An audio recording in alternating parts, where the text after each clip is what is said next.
अस्सलामुअलैकुम। आज जी हम आप लोगों को चटपटी सी बिरयानी बनाना सिखाएंगे। आप मेरे स्टाइल से बिरयानी बनाइए और जो मिक़दार मैं आप लोगों को समझाऊं वही मिक़दार आप लोग भी इस्तेमाल कीजिए। तो फिर आप लोग मेरी बनी हुई बिरयानी बनाकर खाएं और फिर मुझे कमेंट्स में बताएं कि कैसी बनी आप लोगों की बिरयानी। तो आइए शुरू करते हैं। वो कफगीर नीचे से उठाएंगे यूं करके, आराम आराम से उठाना है, जल्दबाजी नहीं करनी वरना चावल टूट जाएंगे और सारा शेप इसका बिगड़ जाएगा।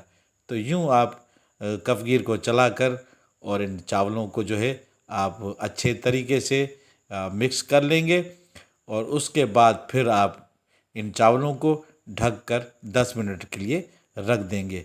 मान लिया। और अब हम क्या करेंगे कि अब इसको हम 10 मिनट के लिए ढक देंगे। उसके बाद फिर हम आप लोगों को प्लेट पर निकाल कर दिखाएंगे। माशाल्लाह जी, हमारी लजीज और चटपटी बिरयानी बनकर तैयार हो चुकी है। ये देखें, एक एक चावल का दाना अलग अलग। और माशाल्लाह मैंने खा कर देखी, बहुत ही टेस्टी बनी है, बहुत ही लजीज।